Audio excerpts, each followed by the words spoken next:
Hey, it's State of State. We got your Nittany Lion update. It's a football discussion with Tom and Justin, so kick back and press play. With former Penn State and NFL defensive back Justin King, I'm Tom Hannafin. This is State of State. This podcast is presented by BetOnline.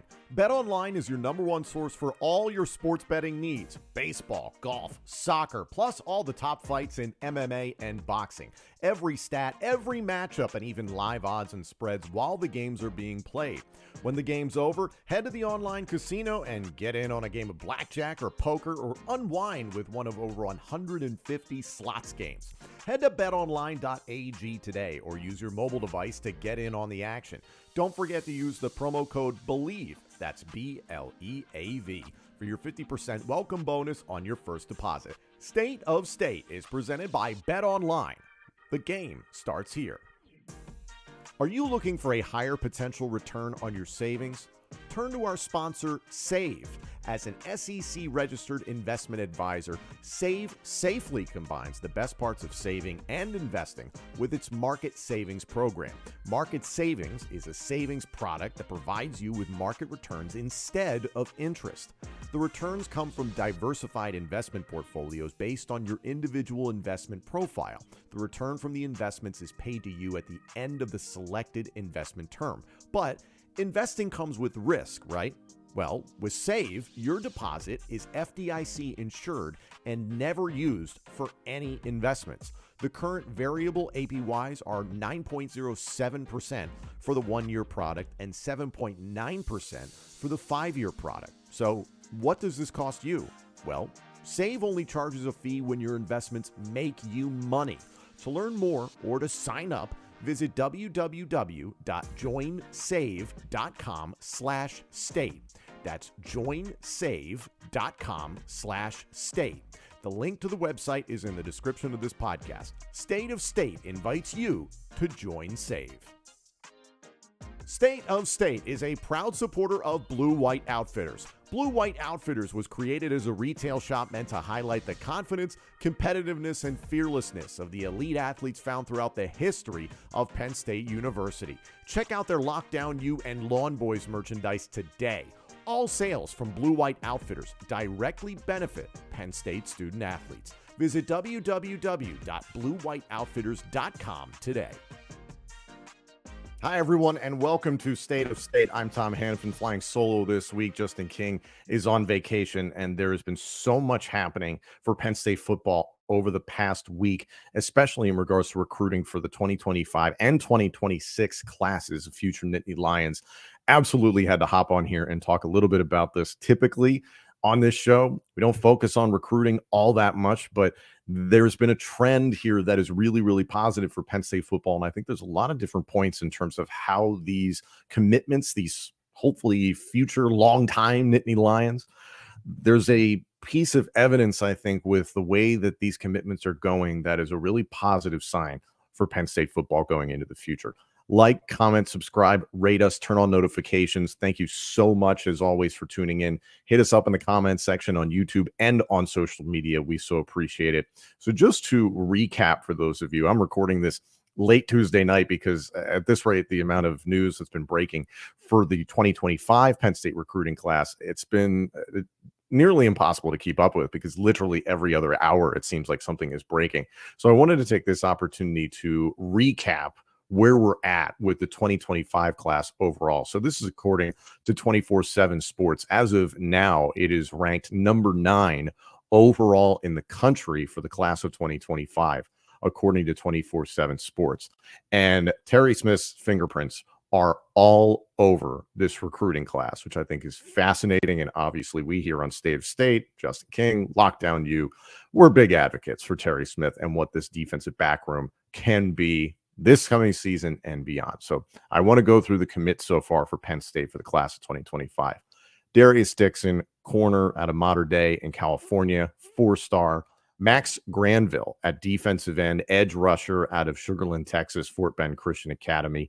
He's listed at 6'2.5", 220. So you can just imagine the frame that he can potentially build out at Penn State, because if you take a look at some of his tape, He's pretty much already there, but is definitely going to be able to add some things. And hopefully that means contributing early once he's officially on campus. And here's the thing that I always get caught up in. It's like, well, this is great looking ahead to 2025. Let's hope that they, are there in 2025 because things can change at any minute. But anyway, Granville, 4-star. Jameer Joseph, St. Joseph Regional in Montvale, New Jersey, cornerback, 6', 185, 4-star. Deshaun Burnett, Imani Christian Academy in Pittsburgh, linebacker, 6'2.5", 215 pounds, 4-star. Brady O'Hara, tight end, North Catholic from Pittsburgh, 6'6", 245, 3-star. That is exactly the body type that James Franklin and this staff won at tight end. Shout out to Ty Howell. Seriously, that is right on point for Penn State football. Cortez Harris, another edge rusher along with Granville from Riverdale Baptist in Upper Marlboro, Maryland. Penn State has been killing Pennsylvania, Maryland, and Virginia, New Jersey as well in terms of recruiting. Obviously, James Franklin and his staff have phenomenal connections in those states, and you would expect them to be successful within the state of Pennsylvania overall. Cortez Harris shakes out as a 3-star. Matt Henderson, Powhatan, I hope I'm pronouncing that right, in Virginia, tight end, 6'5", 210, long, rangy receiver, 3-star wide receiver, 3-star tight end, excuse me. Alex Tatch from Greater Latrobe in Pennsylvania, linebacker, 3-star. Owen Alcien from Avon Old Farms in Avon, Connecticut. As someone who actually went to high school at Avon High School, the public high school, I can attest to how Avon Old Farms, the private school, is an absolute factory when it comes to putting out Division I talent, FBS talent. He's a 3-star in 6'7", 275 pounds. That is a great pedigree. 3rd in the state at his position. That's outstanding get for Penn State out of the state of Connecticut. Antonio Branch Jr., Northwestern out of Miami, Florida. Safety, 6'2", 172. He's a 3-star. Jabri Wallace Coleman from Ematep Institute right here in Philadelphia, my hometown. A running back, 6', 205, 3-star. Jabri Wallace Coleman, I don't want to say consolation prize. Doesn't really do him justice. I think is an excellent recruit, but ultimately Alvin Henderson was the target. And I think it was maybe a week and a half ago, there were reports from Alvin Henderson that he was, quote, locked in with Penn State. And then a matter of days later, he's off to Auburn. And you can only imagine how that happened. Tequay Hayes, Alakippa, Pennsylvania, running back, 5'10", 185 pounds, 3-star running back. Xavier Thomas, Central Catholic, Pittsburgh, cornerback, 3-star, 5'10", 165 pounds, can fill out his frame, but a lot of ability there. Michael Troutman, DePaul Catholic, Wayne, New Jersey, interior offensive lineman, listed at 6'2", 270, 3-star. Lyric Samuel, wide receiver, Erasmus Hall from Brooklyn, New York, 6'3.5", 180. That's something I was really encouraged by because traditionally when Penn State has gone after wide receivers under James Franklin, they've all kind of had a very similar build, hovering around 5'10" to 6 foot, roughly 180 pounds, guys who can run extremely good routes, fast, but not exactly somebody who's going to be Xavier worthy necessarily. But to get a big body receiver, that's something that Penn State saw depart the program in the transfer portal recently with the likes of Malik Mega off to Coastal Carolina and also Malik McLean going off to Arizona State. So losing that size and getting that, hopefully in 2025, this 3-star prospect out of New York is curious. And it seems like more dominoes are going to fall for Penn State when it comes to wide receivers for the 2025 class. When I've been looking at this overall, that's been the one thing. It's like, okay, what's the one position everybody that's a Penn State fan has been paying attention to? It's been wide receiver, and it's a little slim right now in terms of the commits, but it does appear that some dominoes are going to start falling in the very near future. Beckham Kritza, quarterback out of Miami Central in Florida, 6'5", 198 pounds, 3-star prospect. I'm interested in Kritza because his build is so unique, and that typically when you see athletic quarterbacks like this, certainly can throw the ball. They tend to be a little bit shorter potentially and a little bit more mobile, but 6'5", 198, he's got room to fill out, but he's plenty athletic. I'm really curious to see what Kritza could be. Again, all these recruits, it's like, great, let's see how they do if and when they get here in 2025. Keandre Barker from BB, Arkansas, running back, 5'11", 183 pounds, 3-star there. And then rounded out, as it stands of right now, again, recording this late Tuesday night and airing this Wednesday morning. This is Braswell Thomas, a safety out of Pleasantville, New Jersey, 6'2", 185 pounds, a 3-star. So he's a guy that has some range, has some athletic ability, can play two ways, but is certainly an interesting prospect overall for Penn State.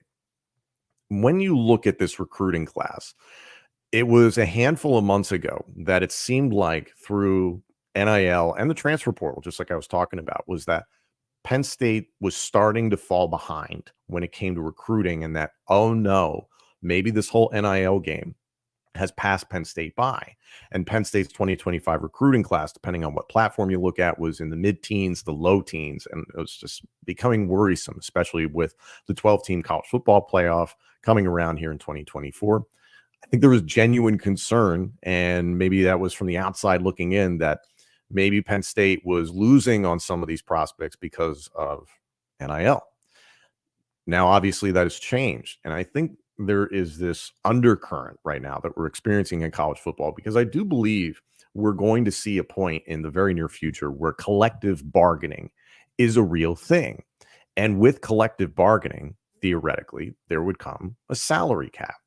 I think what you're seeing is happening right now is James Franklin and his staff have made it very clear ever since the transfer portal became a huge factor and when NIL became a legal entity in college sports, is that Penn State is trying to win the human being. They're trying to win the proverbial hearts and minds.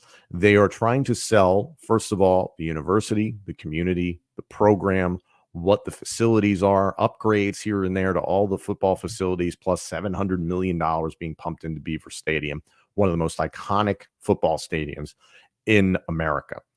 So you're giving this great pitch altogether. And yes, the money side has been wanting for Penn State. That is very well publicized now for a few years. You see the likes of Ohio State talking about last summer. Ryan Day saying, I need $13 million to maintain my roster. And then stories out there that allegedly Ohio State spent $34 million in the wintertime to get new coaches in and to get players to stay and or transfer or recruits to sign on. So it makes you wonder, and I think we've said it before here on this show, is Penn State in a position where they're playing Moneyball? And what I mean by that is, well, we're going to sell you on what this program can be, that we're going to bring you in. We're going to develop you as a player, as a person. You're going to get your education, and we're going to try and get you to the next level to potentially play in the National Football League. And oh, by the way, while you're here, we're going to develop you and do absolutely everything in our power to get to the playoff and to potentially compete for a national championship. Sounds like an okay deal. In the end, yes, NIL dollars are still winning. We're still living in the proverbial Wild West. But once some more regulation comes into play, my question is this: has Penn State built a model and a framework for how they recruit in this new era that is far more sustainable than what other programs are doing right now? There's a lot of programs out there that have boosters with deep pockets. I think that's very obvious when you look at the way that Missouri has popped up. Ole Miss has had deep pockets for a long time, but now the folks in Oxford, Mississippi are really flexing. Auburn has had a lot of money for years. Georgia, Alabama, Ohio State, Michigan, USC, Texas, Oklahoma, those schools that have long been blue bloods and have had that support consistent and have been there for quite some time now. Oregon, Nike money, certainly being able to compete. You understand that. Penn State's a different animal. We've talked about it plenty on this show. That's just not necessarily what Penn State's booster ecosystem is like, to steal a word from Justin King. To me, James Franklin and his staff have developed a game plan and a blueprint for recruiting that they can pitch to families and pitch to players that is resonating, because it's something that has become very, very obvious now, especially with the transfer portal. And I talked about this with Malik McClain as a perfect case study for the problems that you have with the freedoms that exist right now. And yes, I'm all for players getting paid, but you have a guy, for instance, Malik McClain, who in less than a year, he has had to have been in Florida State's offense, Penn State's offense, and now Arizona State's offense. what chance does a kid really have to learn and develop and get better on the field to the point that maybe they can play in the National Football League and make a lot of money? And oh, by the way, if the National Football League isn't going to be there, let's say professional football isn't there for you in any capacity, the CFL, the UFL, any of the FLs. Are you getting the education that you need? Are you getting developed the way that you need to be as a human being to live after college football comes and goes? Or are you making enough money that you can set yourself up for life? I doubt it. If you're transferring that many times, you're making a good amount, but could you burn through that pretty quickly? And then you're sitting there being like, well, what do I do now? Do I go be a coach? And you're right back into the system. You're right back at the bottom of the ladder. It doesn't set you up for success. And again, it's that very small percentage of players that are able to bounce from one school to the next and still make it to the National Football League because they have just immense ability. Again, that is a fraction of a percent. So if anything, the more that I look at this recruiting class, and yes, the trend has been great. The summer is when Penn State is really going to make noise, and all these other schools are going to make noise in terms of the recruits for 25, 26. You understand that. But the role that Penn State has been on, that once they can get kids to campus and give them the full experience and have those interactions with the family and the player, that's when they win. And I think what James Franklin is developing is a blueprint for this program to be successful in whatever era of college football we are about to enter that still involves NIL and the transfer portal. By the way, the transfer portal being voted on, the amount of days that it's open, shrinking, which I think is fantastic because it completely throws a wrench into the scheduling for these football programs. But I digress. Also, the other aspect, looking at this 2025 Penn State recruiting class, is this is the early stages of seeing how new coordinators, Andy Kotelnicki and Tom Allen, are having input on what these recruits are going to look like. It's probably too early to tell. Obviously, Kotelnicki and Tom Allen only just got on the campus within the last handful of months. But it's the beginning stages of that input. So it's curious to look at this, but also it is the changing of the way college football works and the way football works as a whole. And that not a whole lot is new in terms of like, yeah, you need to be able to run the football and rush the passer. Okay, that's tried and true. Now, Andy Kotelnicki has come in here and talked about his emphasis on the running game. Penn State has really focused in on getting high-level running back talent. That's evidenced by this current room, Nick Singleton and Katron Allen, the guys behind him, Cam Wallace, and also Quentin Martin. But then you look at Jabri, for instance, with Jabri Wallace-Coleman. That is an interesting prospect, and it's making sure that that running back room is chock full of possibilities for Jawan Sider to work with, because if Andy Kotelnicki is going to be here for an extended period of time, and hopefully it's successful, and hopefully he is here for a long time. I hope everything works out perfectly and everybody lives happily ever after. But realistically, if you start to give him the horses to do what he wants to do from the running game, everything falls into place. You're still going to get that typical tight end, big body that James Franklin and Ty Howell like, and they haven't really missed at that tight end position. So I'm very okay with whatever they want to do at tight end. Wide receiver, yes, as it stands right now, a little thin. You'd like to see some more talent brought in. If anything, that lack of bodies at wide receiver, as I mentioned, it sounds like there are going to be more wide receivers that get added to this class in the coming days and weeks. But if anything, it tells me that there's a young core within the wide receiver room as it stands right now that Marcus Hagans and James Franklin and Andy Kotelnicki are excited about and happy with and want to see that move forward into the future. So that is something I think just trying to read between the lines a little bit. Penn State continues to do well when it comes to getting defensive backs, especially. And I think this is the really intriguing part of the way that the game of football is changing. Now, we've known for a long time, yes, the emphasis is on the passing game. So naturally, if you have great pass rushers, you're going to be able to get after the quarterback and you can make life a lot easier for your secondary. But also you can flip that. You can invert that. Let's say you don't get top flight edge rushers. You can still get extremely talented edge rushers. Now, the likes of Cortez Harris and Granville, those are two very, very interesting prospects. I don't think that's a situation where Penn State fans are going to be, oh, these guys are okay. I think there's a real possibility, real potential there for those guys. But the sheer volume of safeties and corners that Terry Smith and now Tom Allen, a defensive coordinator, and James Franklin have gone out and gotten for this 2025 class, you need a fleet of corners.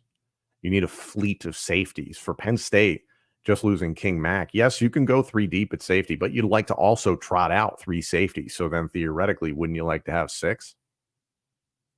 It seems to be the direction Penn State is going. And a corner, let's say you're only fielding 2 corners.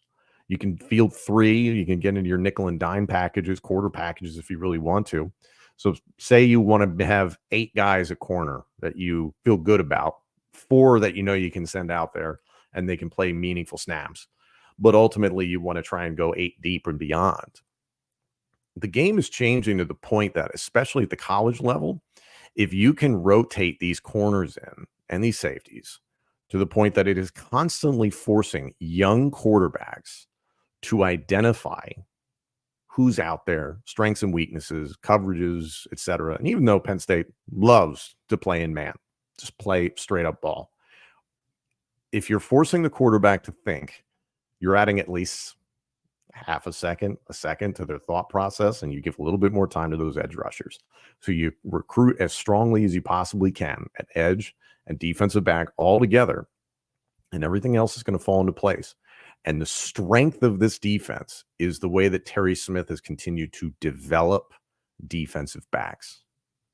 So you lean into that. If that is potentially your best position developer within the program, and that's a crazy thing to think, right? And not in a bad way. I think the world of Terry Smith, obviously, but Jawan Sider, hell of a running back coach. Phil Troutwine, outstanding offensive line coach and talent identifier. Ty Howell, proof was in the pudding in terms of the assembly line at tight end, excuse me. Marcus Hagans, the jury is still out at wide receiver, as I've said before in this show. Too early to tell really what he is. I think Dion Barnes is also in that phase. However, everything coming out about Dion Barnes right now is that he is done very, very nicely in terms of coaching up this defensive line and then also being a part of this effort to recruit edge rushers. And you have the body of work now over the last handful of years and the entirety of James Franklin's tenure here at Penn State to say, here's who Penn State sends to the NFL. These edge rushers work, and we know what we're doing. We know how to produce them. I think this is a very interesting class for a number of reasons. Yes, Penn State cracks the top 10. And I know the numbers, the star ratings, all that stuff is important to a lot of fans. I genuinely don't get caught up in that. But I think the narrative here altogether is one, Penn State has developed a plan for sustainability into the future when it comes to college football. And on top of that, you're seeing how the game is changing in real time as we watch it season to season, rules changing, making it easier for offenses. That's going to continue as the game continues to evolve. But still, the way that I'm seeing this staff recruit, it shows you what they're going to put their chips on, so to speak. Defense, edge rushers, and corners and safeties, making sure that defensive back room is one of the best in the country, continuing to win with defense. And then offensively, with Andy Kotelnicki, if he is indeed around for a significant period of time, because at the end of the day, I think we'd all like to see an offensive coordinator that hangs around for more than 2 or 3 seasons at Penn State, and somebody who actually gets the production out of this offense that Penn State fans want to see. If Andy Kotelnicki is about running the football and is going to use similar personnel and packages that James Franklin has liked in the past, then you can see why those body types, those athlete types, those packages continue to be potentially similar the way that you look at the 2025 and the 2026 class as they're developing. It's encouraging that it's like, hey, we're going to give these position groups the ammunition they need. And also, I think a really important thing to think about is you have to ask yourself which cornerstones of this existing Penn State football team will still be there in 2025. It's very difficult to predict. There's a lot of conversation around Penn State quarterback Drew Aller potentially being the number 1 overall pick in the 2025 NFL draft, or at least a top 5 or a top 10 pick. And I know Penn State fans have a polarizing view of Drew Aller and what he is and what his potential could be. I understand that. And the jury is still out, in my opinion. Good past season in 2023. Will it be a great season in 2024 under Kotelnicki? Remains to be seen. However, you do have to ask the question, if you are bringing in this class in 2025 and Aller decides to stay for 2025, now what are you working with? Offensively and defensively. What about Nick Singleton? What about Katron Allen? Probably safer to assume one or both of those guys could go to the NFL next year. Quarterbacks, that time to develop, it's different. But still, imagine a world in 2025 where Penn State still has Drew Aller, Nick Singleton, and Katron Allen, and a fleet of other running backs that you can toss back there, or at least take the time to develop. Who knows? There's great potential for what Penn State can do in 2025. And seeing how this class is coming together right now, Penn State is making some serious noise here in the offseason. It's a positive sign. And I think Penn State fans should take a minute and really sift through this, because where Penn State is right now is vastly different than I think what Penn State was doing a few months ago. The improvement has been there. The uptick has been there. So a shout out to Andy Frank and Kenny Sanders for the job that they've done to put this class together. Thank you all so much for joining in here and listening to me rant and rave and just ramble on like this. I'm going to do this again tomorrow, mostly because I think there's some really interesting comments out there from Penn State Athletic Director Pat Kraft, for those of you that have tuned into Blue White Illustrated recently and seen some of his clips in a great interview with Nate Bauer. There is a fight happening right now for the future of Penn State's whiteout game. It's something we've talked about plenty. And I'm going to dive into it more and why that fight is so important, and maybe a potential avenue in which we can all get exactly what we want. Thank you all so much for tuning in. Hit us up in the comments section on YouTube and social media. Tell me what you think about everything I was just rambling on about with the 2025 class, the 2026 class. Who are you excited about? Are you as positive about this class as I am? Like, comment, subscribe, rate us, and turn on notifications. Thanks, everyone.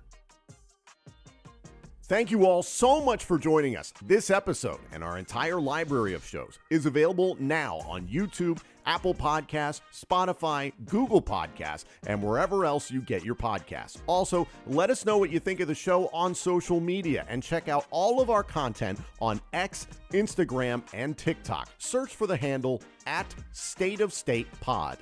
State of State is presented by Bet Online and by Blue White Outfitters.